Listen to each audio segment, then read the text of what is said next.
Donc, le langage Sparkle permet de déclarer des préfixes associés à des espaces de noms.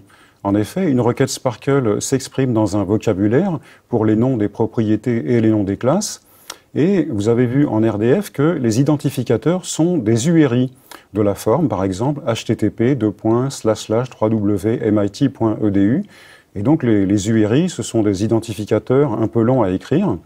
Et donc, il y a une forme synthétique où on définit un préfixe, par exemple MIT : qui va correspondre à l'espace de nommage. Et dans le corps de la requête, on peut utiliser ce préfixe à la place du namespace.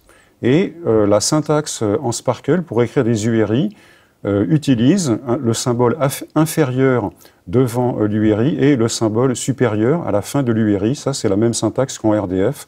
On doit la réutiliser en Sparkle.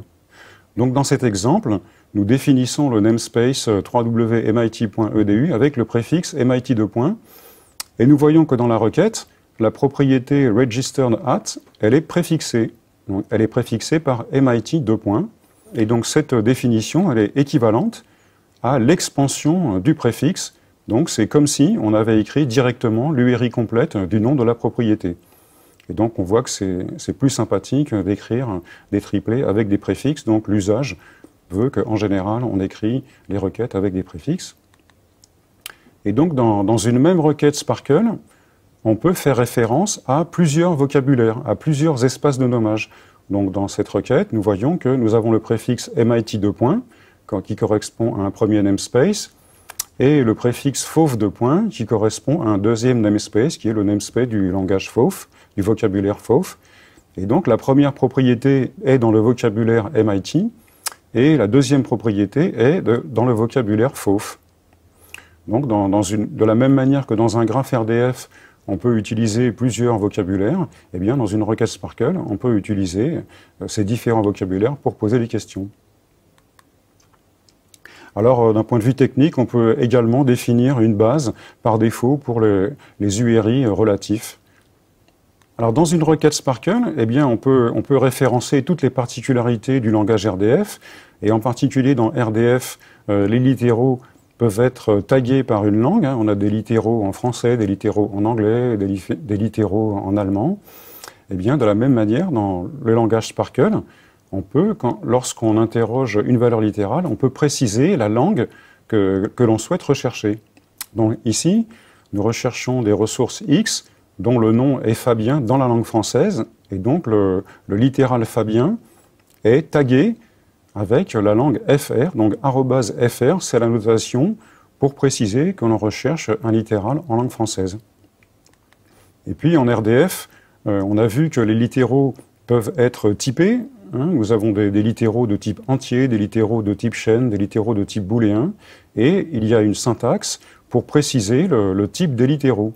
Donc par exemple ici, nous recherchons une ressource X qui a pour H21, et il est possible de préciser que 21 a pour type de base integer.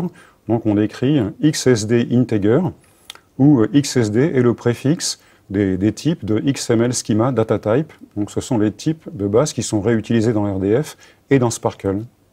Nous allons voir maintenant l'ensemble des opérateurs de Sparkle qui permettent de combiner les patrons de graphes.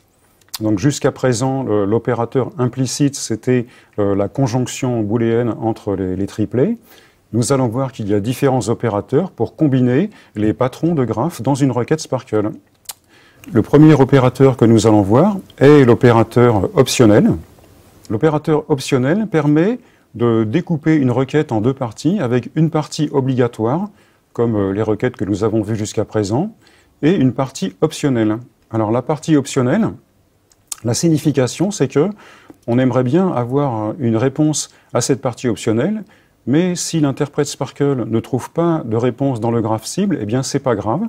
On aura quand même la réponse à la partie obligatoire et on n'aura peut-être pas de réponse pour la partie optionnelle dans certaines réponses. Donc ici, nous recherchons des personnes qui ont une home page avec l'URI fabien.info. Donc ça, c'est la partie qui est obligatoire. Nous voulons absolument avoir ces ressources. Et puis, de manière optionnelle, donc en plus, en bonus de la réponse, on aimerait bien avoir le nom de ces ressources. Donc dans certaines réponses, on aura le nom, et puis peut-être que dans d'autres réponses incomplètes, on n'aura pas le nom. Et donc potentiellement, dans les réponses à ces requêtes avec une partie optionnelle, certaines variables n'auront pas de valeur. Donc on dira que certaines variables sont unbound. Le deuxième opérateur que nous allons voir est l'opérateur union. Et donc l'union est un opérateur qui implémente d'une certaine manière la disjonction booléenne, c'est-à-dire que pour répondre à la requête, on peut utiliser soit la première clause de union, soit la deuxième clause. Donc ici, nous recherchons des ressources qui ont un nom, et puis ensuite, il y a un ou logique entre soit des personnes qui ont une homepage de la forme fabien.info, ou bien des personnes qui ont une homepage de la forme bafien.org, et on va faire l'union entre ces deux résultats. Donc, dans certaines réponses, il y aura une réponse pour la première clause, dans d'autres réponses, il y aura une réponse pour la deuxième clause, et puis éventuellement, on peut avoir aussi des réponses pour les deux clauses, hein, ce n'est pas un ou exclusif. Par contre, il faut absolument une réponse pour une des deux clauses.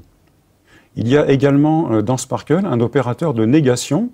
Donc jusqu'à présent, nous avons vu que les patrons de graphes, eh bien, on va chercher des réponses dans le graphe cible pour les patrons de graphes. Il fallait trouver une réponse. Mais dans certains cas, on peut vouloir trouver des ressources qui ne vérifient pas un certain pattern. Donc c'est une forme de négation. Et donc nous avons un opérateur, l'opérateur minus, qui permet de spécifier une négation. Donc dans l'exemple qui est présenté, nous recherchons des ressources X de type personne, et nous voulons retirer les ressources X qui sont du type man. Donc nous écrivons X a person minus X a man. Et donc dans l'ensemble de toutes les solutions X de type personne, nous allons retirer celles pour lesquelles X serait également de type man. Dans Sparkle, il est possible de préciser des valeurs prédéfinies pour certaines variables de la requête avec une clause values. Alors cette clause values, on peut l'écrire tout à fait à la fin de la requête, une fois que la requête est terminée, la dernière accolade. Donc ici, nous recherchons des ressources personnes qui ont un nom, mais nous connaissons la valeur des noms qui nous intéressent. Donc les noms sont Peter, Pedro et Pierre, et donc à la fin de la requête Sparkle, nous rajoutons une clause values où nous précisons la valeur de la variable name, et donc la requête Sparkle, elle va être exécutée avec ce contexte d'interprétation où les valeurs possibles de la variable name est réduite. Et cette clause values, on peut également la mettre à l'intérieur de la requête dans la partie where à n'importe quel endroit. Le langage de requête Sparkle propose également un langage de chemin qui permet de rechercher des ressources qui sont reliées non pas par une seule propriété, mais qui sont reliées par un ensemble de propriétés, par exemple une séquence de propriétés. Donc dans l'exemple qui est montré en bas de ce transparent, nous recherchons des X dont le nom est Fabien, et nous voyons que nous avons écrit X Fofnose avec un plus à la fin du Fofnose, donc X Fofnose plus friend. Et le fait d'avoir mis un plus indique qu'il peut y avoir plusieurs occurrences de la propriété Fofnose. Donc nous allons trouver les ressources friend qui sont reliées par un arc Fofnose, et puis également les ressources friend qui sont reliées par la succession de deux arcs Fofnose, et puis la succession de trois arcs, etc. etc. Donc l'opérateur plus indique qu'il y a une ou plusieurs occurrences d'un arc Fofnose en séquence les uns avec les autres. Donc nous pouvons trouver des ressources X reliées à des ressources friend par un chemin de longueur n où les arcs sont étiquetés par la propriété Fofnose. Et le langage de chemin permet donc de spécifier des chemins dans le graphe qui sont contraints par une expression régulière sur les étiquettes des arcs du chemin. Et donc nous avons un ensemble d'opérateurs d'expression régulière. Les opérateurs sont listés sur ce transparent. Donc nous avons l'opérateur slash qui représente une séquence, une succession de deux propriétés, une succession de deux arcs dans le graphe. L'opérateur plus que nous avons vu dans l'exemple qui indique une ou plusieurs occurrences d'une propriété. Nous avons l'opérateur point d'interrogation qui indique qu'une propriété est optionnelle dans un chemin. La négation qui permet de dire toutes les propriétés sauf une propriété particulière. l'alternative qui permet de choisir entre une propriété P1 et une propriété P2, l'opérateur étoile qui indique 0 ou plusieurs occurrences d'une propriété, et enfin l'opérateur chapeau ou accent circonflexe qui permet de parcourir un chemin à l'envers. Le langage de chemin de Sparkle est une des expressions les plus originales du langage Sparkle et qui est vraiment dédiée à l'exploration des graphes RDF. Dans une requête Sparkle, enfin, il est possible de réduire l'ensemble des résultats. En effet, dans certains cas, l'interprète Sparkle peut nous rendre plusieurs fois le même résultat où les mêmes variables ont les mêmes valeurs. Et donc, dans certains cas, on ne veut avoir que des résultats distincts les uns les autres. Et à ce moment-là, on peut rajouter le mot-clé distinct dans la partie select. Et à ce moment-là, pour une valeur des variables données, nous n'aurons qu'un seul résultat grâce au mot-clé distinct.